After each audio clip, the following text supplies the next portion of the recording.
Em 1991, a União Soviética foi simplesmente desintegrada do mapa, pois a situação estava tão ruim que nem os próprios países da União Soviética aguentaram continuar lá. No entanto, se você voltar uns 30 aninhos, a União Soviética era a segunda maior potência do mundo, e um país glorioso, uma verdadeira vitória para o comunismo, já que em menos de 50 anos, eles tinham pegado um país que era literalmente feudal, com economia baseada em agricultura, e transformado na maior potência militar do mundo, ao mesmo tempo que enfrentou o eixo na Segunda Guerra e conseguiu fazer a conquista gigantesca para a humanidade de trazer o primeiro homem para o espaço. Mas agora que vem uma questão. Como caralhos o país que começou tão glorioso decaiu ao nível de ter que ser praticamente desmembrado? Pois bem, tudo começa em 69, quando os Estados Unidos mandaram o primeiro homem para a Lua. A perca da corrida espacial realmente fudeu com a União Soviética, pois eles gastaram muito dinheiro nisso. Então, a União Soviética ficou não só pobre, mas também desmoralizada por ter perdido. E a situação só piorou mais ainda, depois que a China também rompeu laços com a União Soviética, o que deu mais vantagem ainda para os Estados Unidos. A União Soviética se esforçava muito para tentar manter a imagem de um país forte, então ela sempre ficou gastando muito mais do que precisava no próprio exército.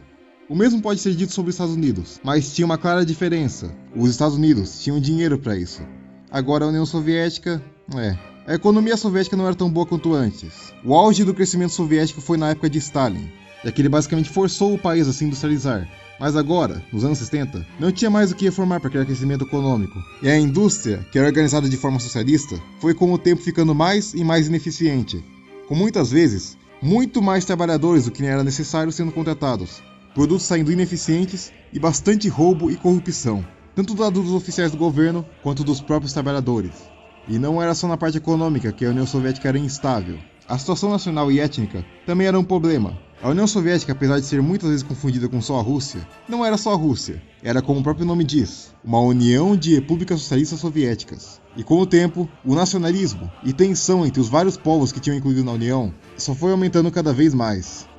E isso tudo que eu citei até agora são só problemas internos da União Soviética, já que externamente ela também não estava na melhor situação, com ela invadindo o Afeganistão em 1979, o que só fudeu mais ainda com a economia soviética, que já era horrível na época, e criou uma desmoralização gigantesca no povo, já que a União Soviética estava literalmente perdendo para um país pequeno na fronteira, o que fez ela perder um pouco da imagem tão superior que ela tinha antes. Mas ainda assim, a União Soviética não saiu dessa guerra, e continuou tentando, sacrificando milhares de pessoas e recursos. E isso continuou até que em 1989, 10 anos depois, a União Soviética finalmente desistiu de lá. Nesse mesmo momento, o líder da União Soviética era Mikhail Gorbachev, e ele não era igual aos últimos líderes. Ele queria realmente tentar democratizar a União Soviética, e também abrir um pouco o mercado, mal sabendo no que isso daria. De começo, ele abriu a imprensa, só que isso só piorou a situação mais ainda, já que isso fez com que aqueles problemas de insatisfação e nacionalismo só ficassem piores, já que agora o povo conseguia se comunicar do que realmente achava. Ele abriu o mercado, em uma tentativa desesperada de tentar revigorar a economia,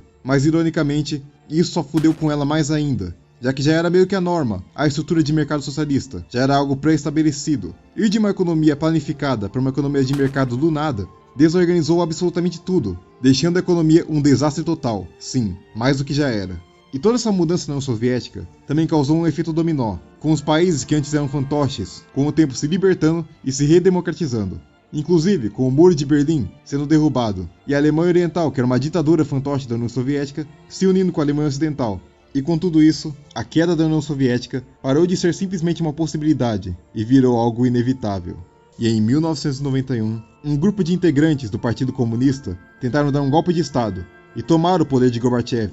Eles queriam tomar o poder para parar com as reformas dele e fazer a União Soviética ser do jeito que era antes.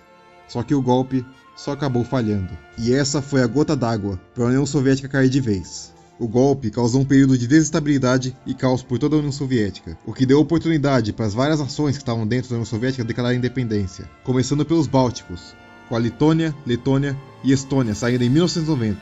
E depois, logo após o golpe, em 1991, os estados do Cáucaso, Belarus, Moldova e vários outros países também saindo da União Soviética. Nessa mesma hora, um certo país também saiu, era a Ucrânia. Lembra disso daqui que vai ser importante depois. E por fim, no final de 1991, em dezembro, com a saída do Cazaquistão e da Rússia, a União Soviética é desmantelada por completo. Mas bem, não mudou muito a situação. Tudo continuava um completo caos.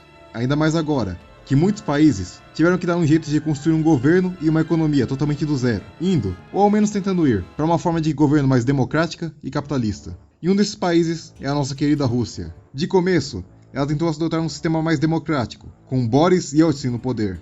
A Rússia realmente estava tentando atingir uma forma de capitalismo, mas o mesmo problema de antes continuou.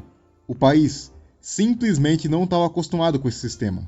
As empresas estatais falharam em atingir as demandas que o livre mercado tinha, e a falta de competição, a corrupção e outros fatores só continuaram a atrasar mais ainda o desenvolvimento e criou uma extrema desigualdade na Rússia, com ela até sofrendo de hiperinflação por um tempo. Mas em 1999, um certo homem sucediu Boris, um certo ex-agente da KGB, e o nome dele era Vladimir Putin. E Vladimir Putin não tinha medidas tão liberais quanto seu antecessor. Ele conseguiu estabilizar a economia em geral e recuperar a situação um pouco, mas ele também voltou com a censura de imprensa e algumas outras repressões à liberdade civil. E falando em repressão, tinha um certo país que tinha criado independência na região do Cáucaso, a Chechênia. Na época de Boris, a Rússia tentou dominar ele, mas não conseguiu, e essa foi a primeira guerra da Chechênia. Mas durante o governo de Putin, em 1999, eles invadiram ela de novo, e dessa vez conseguiram dominar. Só que, por um bom tempo depois disso, continuou tendo bastante resistência na área, com diversos ataques terroristas, e isso continuou até 2017. E em 2008, a Rússia também teve uma pequena rixa com a Geórgia, mas não terminou em muita coisa. A Ucrânia, depois da queda da União Soviética, foi um dos únicos países que não continuaram aliados da Rússia. Na verdade, pelo contrário, a Ucrânia começou a ter uma relação de total hostilidade contra a Rússia, certa parte até por revanchismo histórico, já que a Rússia teve controle sobre a Ucrânia por muito tempo. E também ocorreram os conflitos entre a Rússia e a Ucrânia de modo econômico, com às vezes os dois países disputando suas rotas de venda de gás.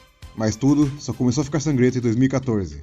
Em fevereiro de 2014, alguns soldados, sem identificação, foram e tomaram todas as construções e pontos estratégicos na Crimeia, que era ucraniana. E depois, esses soldados não identificados foram revelados ser apenas alguns soldados russos, que estavam sem insígnia.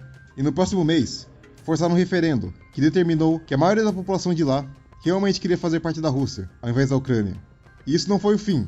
Com esse evento, diversos separatistas russos, em certas regiões da Ucrânia, começaram a também se rebelar nessa mesma hora, o que só intensificou a situação mais ainda.